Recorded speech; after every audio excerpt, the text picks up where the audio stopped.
ada kekosongan pelatih timnas U17. Apakah ini sangat penting? Ini sangat penting. Kenapa? Karena banyak agenda U16 dan U17 di tahun 2026. Simak video berikut.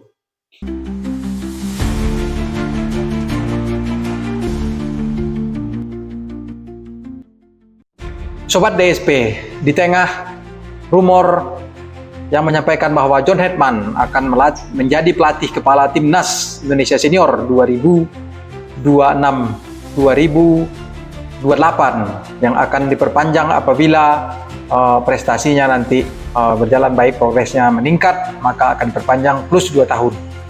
Nah, di samping rumor atau isu penunjukan John Hetman ini, apakah penting menunjuk pelatih di kelompok umur? Tentu sangat penting. Bagaimana Nova Arianto setelah sukses membawa timnas Indonesia U17 bersaing di dunia bersama 47 negara lainnya di Qatar tahun 2025 bulan November kemarin, mampu meraih 3 poin, yaitu mengalahkan Honduras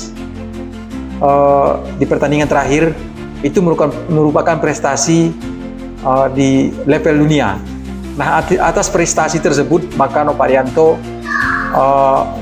diperkenankan atau diberikan naik kelas menjadi pelatih kepala timnas Indonesia U20. Nah, ini merupakan langkah yang baik karena dia tentunya akan mengawal para pemain timnas U17 yang berlaga di edisi sebelumnya dan timnas U16 di Piala Asia edisi tahun 2024. Welber Jardim, pemain asal Brasil ini tentunya bisa masuk timnas Indonesia U20 bersama Coach Nova Arianto. Nah, siapa calon pelatih timnas Indonesia U17 berikutnya? Terus apakah pelatih timnas U17 ini akan juga membawahi pemain U16? Nah, ini belum ada keterangan dari PSSI, tetapi dari roadmap yang 5 lembar yang pernah di-share oleh PSSI yang kontroversial itu menyampaikan bahwa ada pelatih di level U15, U16, dan U17. Nah, kita hari ini fokus membahas calon pelatih timnas U17, terlepas dari itu entah sekaligus menaungi U16 ataupun tidak. Kenapa calon pelatih ini penting? Nanti kita bahas. Nah, sekarang kita menuju ke 6 nama kandidat yang beredar di media saat ini. Ada nama-nama santer yang beredar, yaitu yang pertama Ricardo Salampessy, 41 tahun, mantan pemain timnas, mantan pemain Persipura, dengan sejarah panjangnya bersama klub dan timnas Indonesia, dan saat ini menjadi asisten pelatih di Persipura Jayapura tentunya, dan menjadi pelatih Persipura pada tahun 2023 sampai 2025. Nah, saat ini pelatih kepala timnas Persipura Bung Rahmat Darmawan tentunya Ricardo Salampessy bisa untuk mencari tantangan baru, salah satunya melalui pelatih timnas U17. Ini layak diberikan kesempatan. Di samping masih ada nama lainnya seperti Zulkifli Syukur, juga 41 tahun, satu generasi bersama Ricardo Salampessy, bek kanan timnas Indonesia tentunya, dengan buangan bola yang khasnya yang ada menggeleng-gelengkan kepala, menunjukkan berikan isyarat kepada pemain timnas pada saat itu untuk menggeser atau memberi kode ke sebelah kiri atau ke sebelah kanan, baru dia melakukan bola buangan. Itulah ciri khas dari Zulkifli Syukur. Kemudian ada nama Fahri Husaini, udah agak senior, yaitu 60 tahun, pernah melatih timnas U16 pada 2014 ke 2018, kemudian 2019-2020 pelatih timnas U20, kemudian Persela tahun 2022. Nah, saat ini sedang tidak melatih klub manapun. Kemudian yang keempat ada Firman Utina. Firman Utina 44 tahun, seorang gelandang, di mana penampilan terbaiknya menurut saya pribadi yaitu di AFF tahun 2010 bersama Christian Gonzalez, kemudian Zulkifli Syukur tentunya, dan nama-nama besar lainnya. Pernah menjadi pelatih sebagai asisten pelatih dan direktur akademi, saat ini direktur akademi Dewa United. Belum pernah menangani klub level junior maupun senior, namun di jajaran asisten pelatih dan direktur akademi. Saat ini tengah menjadi direktur akademi Dewa United. Layak juga diberi kesempatan. Kemudian nama yang kelima tentunya Kurniawan Dwi Yulianto, 49 tahun, berpengalaman menimba ilmu kepelatihan tahun 2020 dan 2025 di Como, menjadi asisten pelatih Cesc Fabregas. Kemudian pelatih penyerang, menjadi asisten pelatih di tahun 2025 di Timnas U20. Tentu di jajaran PSSI nama Kurniawan Dwi Yulianto sudah memiliki rekam jejak yang baik dan pengalaman yang baik di level nasional maupun internasional.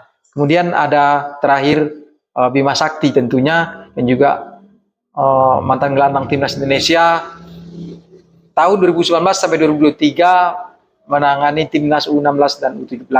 Juga layak diberi kesempatan. Nah, dari 6 nama tersebut yaitu Ricardo Salampesi, kemudian Zulkifli Syukur, kemudian ada Fahri Husaini, Firman Utina, Kurniawan Dwi Yulianto, dan Bima Sakti. Menurut teman-teman mana yang lebih layak diberi kesempatan, atau mungkin ada nama lain, atau ada juga isu yang menyampaikan bahwa Gerald Van den Boeck layak diberi kesempatan? Menurut saya itu no. Gerald Van den Boeck atau pelatih dari luar tidak usah diberikan kesempatan untuk menjadi pelatih kelompok umur. Kenapa? Karena pelatih kelompok umur ini pemainnya adalah pemain-pemain grassroots dari seluruh penjuru tanah air.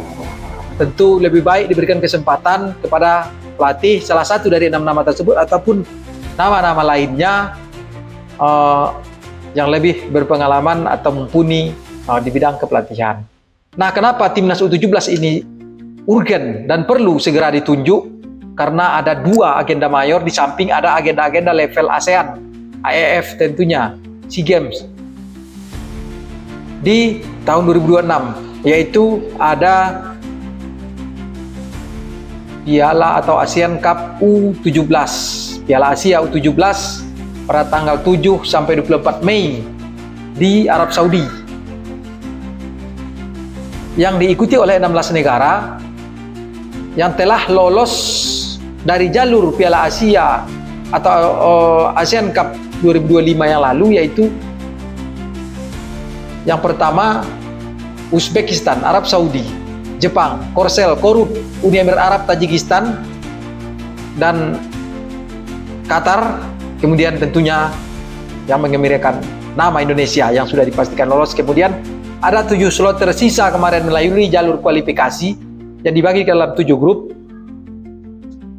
Nah, di sini ada juga 3 negara ASEAN yang lolos yang mengembirakan, yaitu ada Vietnam, ada Thailand, dan Myanmar. Myanmar ini mengejutkan karena berhasil menyisihkan Suriah, Nepal, Oman, Afghanistan di grup G. Kemudian ada Cina, ada Yaman, ada India, dan Australia dari hasil kualifikasi yang menjadi juara grup di 7 grup yang berbeda. Nah, lengkap sudah 16 peserta ASEAN Cup tahun U17 tahun 2027 ini tanggal 7 sampai 24 Mei yang dilaksanakan di Arab Saudi.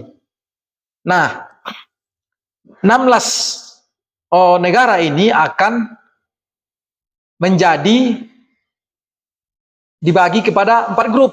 4 grup ini nanti juara grup dan runner up akan lolos ke Piala Dunia U17 di tahun 2026. Kenapa ada? Karena sejak 2025 FIFA menetapkan bahwa Piala Dunia U17 diadakan setiap tahun dan tuan rumahnya adalah Qatar. Seperti kemarin di bulan November 2025 yang lalu, tuan rumahnya juga Qatar yang pesertanya ada negara Indonesia. Nah, tahun depan 2 hari lagi 2026, apakah Indonesia bisa lolos? Maka itu akan diseleksi Piala Asia atau ASEAN Cup U17 sebagaimana kita bahas sebelumnya. Nah, di Piala Dunia U17 nantinya di tahun 2026 yang dilaksanakan bulan November masih di Qatar, itu diikuti oleh 48 negara, 9 negara dari Asia, yaitu juara dan runner up group dari ASEAN Cup U17 Asia yang dilaksanakan bulan Mei nanti, ditambah tuan rumah Qatar, sehingga 9 negara dari Asia bersaing dengan 39 negara lainnya dari seluruh dunia. Nah, ini tentunya menggembirakan apabila Indonesia berhasil menjadi setidaknya runner up nanti di bulan Mei, agar kita kembali mengulang sejarah lolos ke Piala Dunia U17.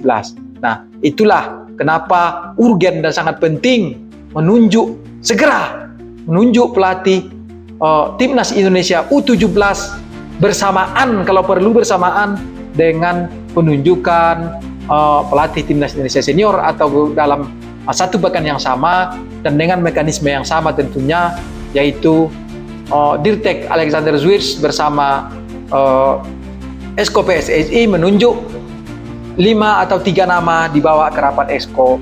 Ditunjuklah calon pelatih dari calon pelatih tadi ada dari lokal sendiri, yaitu 6 nama tadi kita sampaikan di awal. Demikian kawan-kawan, semoga perjalanan cerah timnas Indonesia U17 di tahun 2026 ini mampu lagi kita torehkan sebagai cikal bakal pengisi timnas U20 nantinya dan timnas senior yang selanjutnya yang tidak terputus. Bravo DSP, bravo timnas U17. Wassalamualaikum warahmatullahi wabarakatuh.